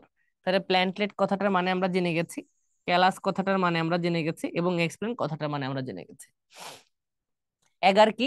এগার হচ্ছে এক ধরনের সল্ট। তাহলে কালচার মিডিয়ামে ব্যবহৃত সল্ট। দেখেন শুধু একটা ছবি থেকে কয়টা প্রশ্ন আসছে, শুধু একটা ছবি, দিস ওয়ান।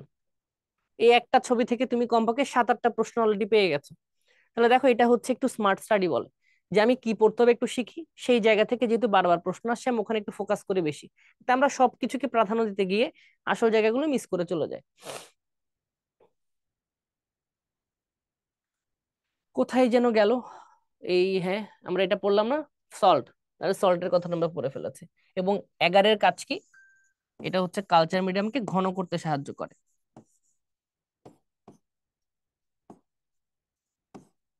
মাধ্যমকে ঘন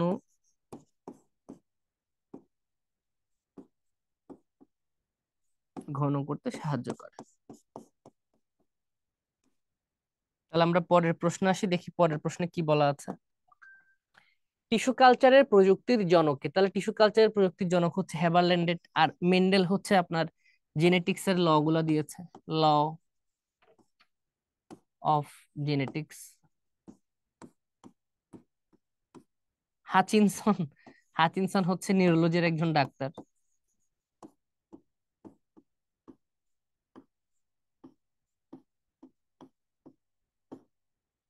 ল্যামার্ক, ল্যামার্কও হচ্ছে বিবর্তন নিয়ে কাজ করেছে।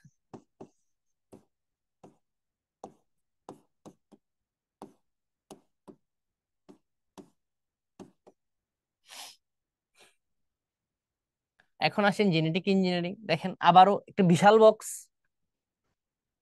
বিশাল বক্স। চিন্তা করেন পুরো চ্যাপ্টারকে দুই ভাগে ভাগ করে ফেললে মোটামুটি আপনি এই চ্যাপ্টার থেকে সবকিছু পড়া কমপ্লিট করে ফেলতে পারবেন আর কি। ঝামেলা কোথায়? আমরা পড়ার সময় এগুলো দেখি না।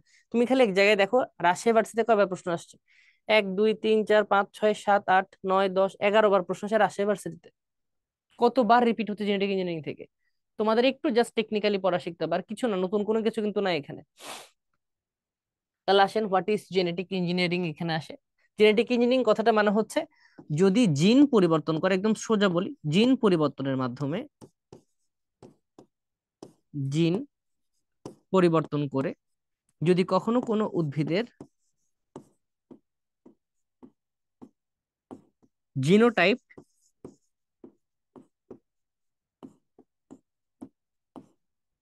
তথা বৈশিষ্ট্য পরিবর্তন করা সম্ভব হয়,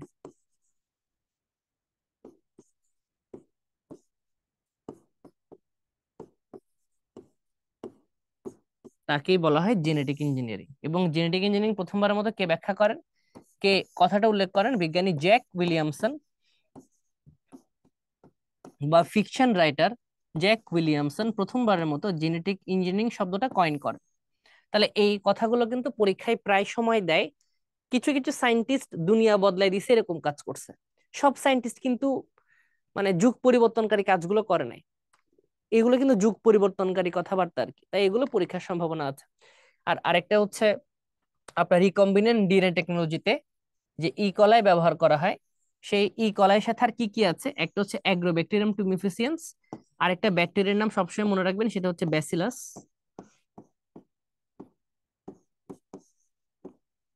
থুরিন জেনেসিস। নামগুলো একটা লেখা শিখবা, কারণ পরীক্ষায় রিটেন এগুলো দিতে পারে। 3টি প্লাজমিড সমৃদ্ধ ব্যাকটেরিয়ার নাম লিখো। যদি কখনো এরকম করে প্রশ্ন করে 3টি প্লাজমিড সমৃদ্ধ ব্যাকটেরিয়ার নাম লিখো, তখন কিন্তু আপনাকে এটা পারতে হবে। ইকলাই, অ্যাগ্রোব্যাকটেরিয়াম টিউমিফেসিয়েন্স, আর একটা হচ্ছে ব্যাসিলাস থুরিনজেনেসিস। এই কথাগুলো কিন্তু আসতে পারে এভাবে, 3টি প্লাজমিড সমৃদ্ধ ব্যাকটেরিয়ার নাম লিখো। প্লাজমিডের এখানে আসেন। প্লাজমিড সর্বপ্রথম আবিষ্কার করেছেন বিজ্ঞানী ল্যাডারবার্গ। এবং ল্যাডারবার্গের কথাটা পরীক্ষা কিন্তু আমি একবার অলরেডি তোমাকে সায়েন্টিস্টের নামগুলো পড়িয়ে ফেলেছে, সেখানে কথাগুলো উল্লেখ করা আছে। এখন আমরা এই জায়গা থেকে বা প্লাজমিড থেকে কি কি প্রশ্ন আসতে পারে একটু ভালো করে শিখে নিই। অথচ ওগুলো স্লাইডে দেওয়া আছে, বাট আমরা এখান থেকে কেন দেখাচ্ছি? বোঝার জন্য, আর কিছু না। তাহলে সবার আগে দেখি একটা ব্যাকটেরিয়ার গঠন।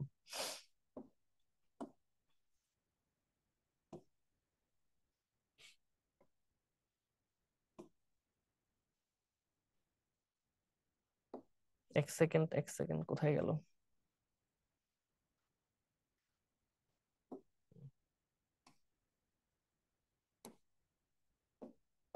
আমারই ভুল ছিল। আসলে আমরা ব্যাকটেরিয়াকে একটা চতুর্ভুজ আকারে দেখাই। ধরেন এটা একটা ব্যাকটেরিয়া, খুব সিম্পল একটা ব্যাকটেরিয়া দেখাচ্ছি একটা। তাহলে এই ব্যাকটেরিয়ার ভেতরে একটা জায়গা আছে যেই জায়গায় তার নিউক্লিয়ার বস্তুগুলো আছে। তাহলে এটা হচ্ছে তার নিউক্লিয়ার বস্তু। তাহলে এই জিনিসটা কি, ব্যাকটেরিয়ার এই জিনিসটাকে আমরা নাম দিয়েছি তার নিউক্লিয়েট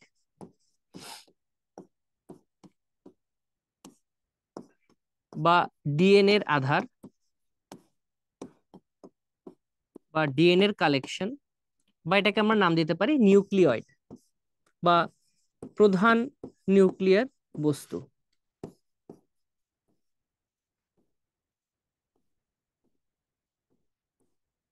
এখন তোমাদের মাথায় প্রশ্ন আসতে পারে, ভাইয়া আপনি কেন এটাকে প্রধান নিউক্লিয়ার বস্তু বলছেন? প্রধান নিউক্লিয়ার বস্তু এটাকে বলার কারণ, মানে আমি এটাকে কেন বলছি প্রধান নিউক্লিয়ার বস্তু, কারণ একটা ব্যাকটেরিয়ার বৈশিষ্ট্য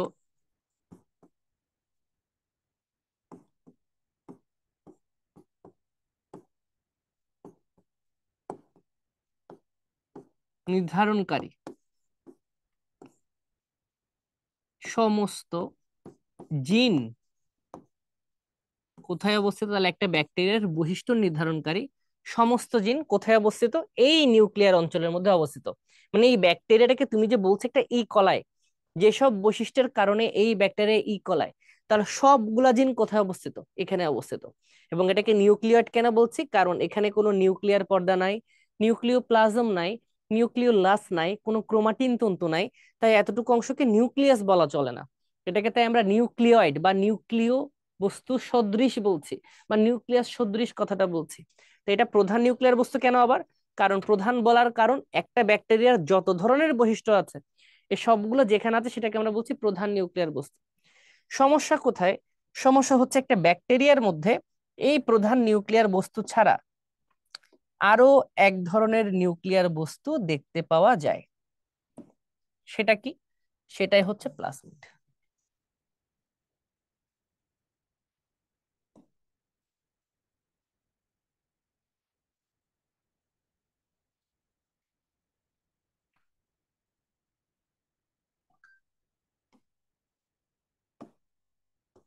আসলে একটা প্লাজমিড,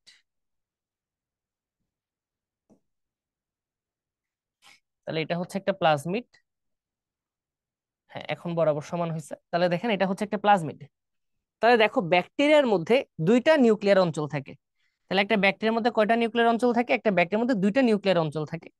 একটা হচ্ছে প্রধান নিউক্লিয়ার অঞ্চল, একটা হচ্ছে প্রধান নিউক্লিয়ার অঞ্চল, আর আরেকটা হচ্ছে এক্সট্রা নিউক্লিয়ার অঞ্চল। যে এক্সট্রা নিউক্লিয়ার অঞ্চলটা আমরা এখন দেখতে পাচ্ছি, সেই এক্সট্রা নিউক্লিয়ার অঞ্চলকে ডাকা হয়, এই অঞ্চলটাকে ডাকা হয় প্লাজমিড। তাহলে দেখো প্লাজমিড কে আমরা কেন প্রধান নিউক্লিয়ার অঞ্চল বলছি না? কারণ প্লাজমিডের মধ্যে এই ব্যাকটেরিয়ার বৈশিষ্ট্য নির্ধারণকারী কোনো প্রকার জিনের অস্তিত্ব কিন্তু নাই। এই প্লাজমিডের মধ্যে কয়েকটা বৈশিষ্ট্যের জিন আছে, যেমন সেগুলো নিয়ে একটু পরে আমরা আলোচনা করব। বাট এই প্লাজমিডের মধ্যে পুরো ব্যাকটেরিয়ার বৈশিষ্ট্য নির্ধারণকারী কোনো জিন নাই। এর মানে আমি যদি এই ব্যাকটেরিয়ার নাম যদি হয় ই কলাই বা ইশিরিকিয়া কলাই, তুমি যদি এই ব্যাকটেরিয়া থেকে প্লাজমিডকে বাইরেও নিয়ে যাও, তাতে কিন্তু ওই ব্যাকটেরিয়ার কোষের কোনো প্রকার হার্ম হবে না, সে তার নিউক্লিয়ার বস্তু নিয়ে বেঁচে থাকতে পারবে। বাট তুমি যদি নিউক্লিয়ার বস্তুকে বাইরে নিয়ে যাও, এই ব্যাকটেরিয়ার কিন্তু কোনো অস্তিত্ব থাকবে না, এই ব্যাকটেরিয়াকে আর ব্যাকটেরিয়া বলা যাবে না। তাহলে সবাই প্লাজমিড ক্লিয়ার? তাহলে প্লাজমিড নিয়ে কয়েকটা কথা যদি তোমার শিখতে হয়, নাম্বার ওয়ান, এটা হচ্ছে নিউক্লিয়াস বহির্ভূত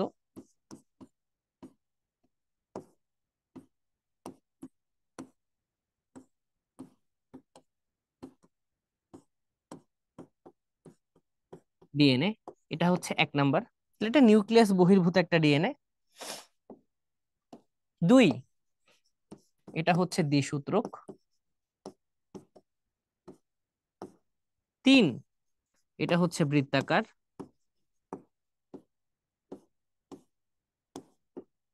চার, এটা স্বল্প সংখ্যক জিন ধারণ করে।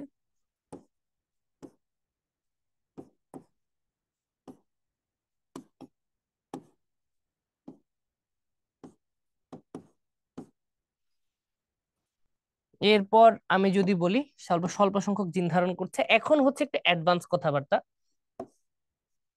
এই প্লাজমিডের এর বিভিন্ন অংশ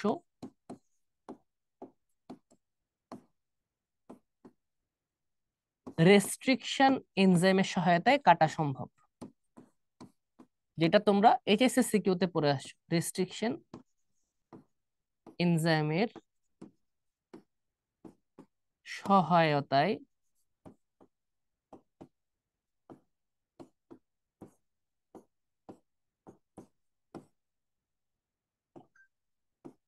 কাটা সম্ভব। তুমি কিন্তু এখান থেকে চাইলে যে কোনো জিনিস কেটে বাদ দিতে পারবে না, এটা কোনো সিকোয়েন্সিয়াল কিন্তু ওয়ে নাই। এটা খুব সুন্দর একটা বৃত্ত, তুমি চাইলে এখান থেকে এতটুকু অংশ কেটে নিতে পারবা। কিসের সহায়তায়? রেস্ট্রিকশন এনজাইমের সহায়তায়। এবং যে অংশ কেটে নিয়েছো সে অংশে আবার নতুন জিন চাইলে যুক্ত করতে পারবা, নতুন জিন যুক্ত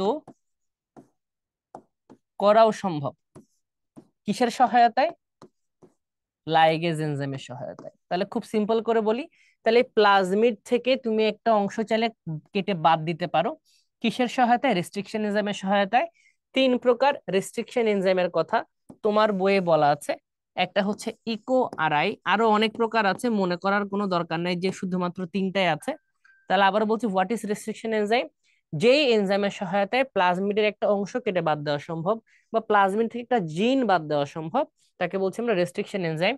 কি কি আছে? ইকো আরআই, তারপর আছে হাইন্ড ফ্রি, আর একটা হচ্ছে বিএএম হাই বা বাম হাই। তোমাকে তিনটার নাম একটু পড়তে হবে, ইকো আরআই, হাইন্ড ফ্রি আর বাম হাই। তিনটা কথা পড়তে হবে। কিন্তু তুমি যে কেটে বাদ দিয়েছো এতটুকু অঞ্চল, এই অঞ্চলে তুমি যদি নতুন একটা জিন অ্যাড করতে চাও তাও পারবা। তার জন্য যে এনজাইম দরকার তার নাম হচ্ছে লাইগেজ। তোমাদের কপাল ভালো যে লাইগেজের কোনো নাম দেওয়া হয় নাই, লাইগেজের অনেকগুলো নাম আছে। তাহলে নতুন জিন যুক্ত করা সেটা হচ্ছে লাইগেজের কাজ, আর প্লাজমিডের কোন অংশে কেটে বাদ দেওয়া সেটা হচ্ছে রেস্ট্রিকশন এনজাইমের কাজ। তাহলে প্লাজমিড নিয়ে আমরা অনেক কথাই মোটামুটি পড়ে ফেলেছি। এখন নেক্সট যেটা আপনাকে জানতে হবে, প্লাজমিডের মধ্যে কোন কোন বৈশিষ্ট্যগুলো আছে বা নরমালি থাকে।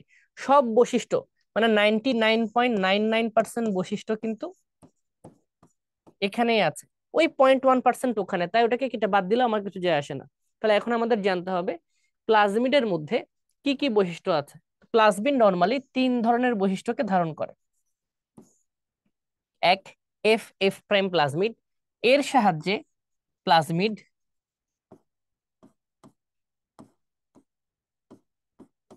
জনন কার্য তথা কনজুগেশন করতে পারে। মানে ব্যাকটেরিয়া যে প্রসেসে জনন করে তাকে কনজুগেশন বলা হয়। তোমরা যারা যারা অণুজীব মাস্টার ক্লাস করেছো সেখানে সম্পূর্ণ বলা আছে। আর প্লাজমিড, এটাকে বলা হয় রেসিস্ট্যান্ট প্লাজমিড। তাহলে কিসের বিরুদ্ধে রেসিস্ট্যান্ট বা কিসের বিরোধী সে? সে হচ্ছে অ্যান্টিবায়োটিক বিরোধী, অ্যান্টিবায়োটিক বিরোধী। মাঝে একটা কথা আপনারা হয়তো শুনেছেন যে অ্যান্টিবায়োটিক রেসিস্ট্যান্স। এই কথাটার মানে হচ্ছে যখন কোন একটা অ্যান্টিবায়োটিক সঠিক মাত্রায় সঠিক দিনে তুমি যখন সঠিক সময়ে না খাবা, তখন ব্যাকটেরিয়া সেই অ্যান্টিবায়োটিকের বিপরীতে নিজেকে বাঁচার জন্য সামান্য হলেও অভিযোজন করার চেষ্টা করবে। সেই অভিযোজনটা যদি কমপ্লিট হয়ে যায় এবং সেই জিনটা যদি সে বানায় ফেলতে পারে কিভাবে অ্যান্টিবায়োটিক থেকে বাঁচতে হবে, তাহলে সেই অ্যান্টিবায়োটিক দিয়ে সে ব্যাকটেরিয়াকে আর কখনোই মারা সম্ভব না। এটাকে বলা হয় অ্যান্টিবায়োটিক রেসিস্ট্যান্স। তো যেই জিনের কারণে ব্যাকটেরিয়া এই অ্যান্টিবায়োটিকের বিরুদ্ধে নিজেকে বাঁচিয়ে রাখতে পারে বা বিরোধ করতে পারে, সেই জিনটাকে বলা হয় আর প্লাজমিড, বা সেই প্লাজমিডকে বলা হয় আর প্লাজমিড। তাহলে আর প্লাজমিড মানে কি? Resistant plasmid. কিসের এগেনস্ট রেসিস্ট্যান্স? Antibiotic resistance. আর কোল প্লাজমিড হচ্ছে এটা অ্যান্টি ব্যাকটেরিয়াল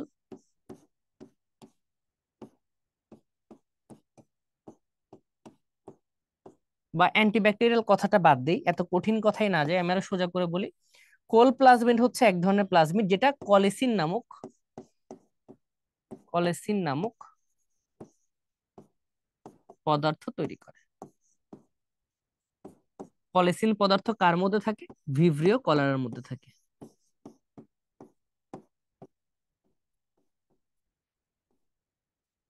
ভিভ্রিও কলারের মধ্যে কলেসিন নামক পদার্থ পাওয়া যেতে পারে। তো এইটা ইম্পর্টেন্ট না, বাট 1 নাম্বার আর 2 নাম্বার প্লাজমিডটা নিয়ে কিন্তু পরীক্ষায় প্রায় সময় প্রশ্ন চলে আসে।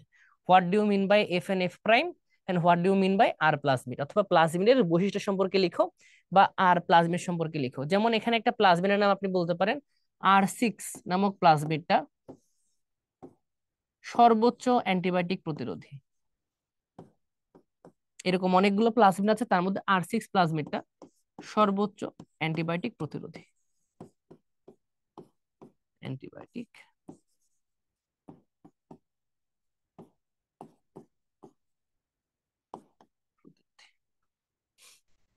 এই যে বলতে না বলতে প্রশ্ন চলে আসে, তাহলে R6 প্লাজমিডের বৈশিষ্ট্য কোনটা?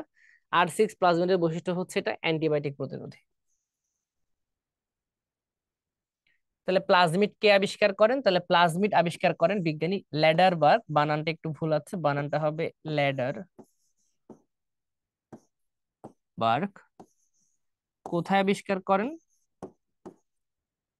কলায় আবিষ্কার করেন। কিন্তু এই প্লাজমিড কোথায় পাওয়া সম্ভব? প্লাজমিড হচ্ছে প্রধানত ব্যাকটেরিয়াতে পাওয়া যায়। প্রধানত, কথাটা মাথায় রাখবে, প্রধানত কোথায় পাওয়া যায়? প্রধানত ব্যাকটেরিয়াতে পাওয়া যায়, এছাড়াও ইস্টে পাওয়া যেতে পারে।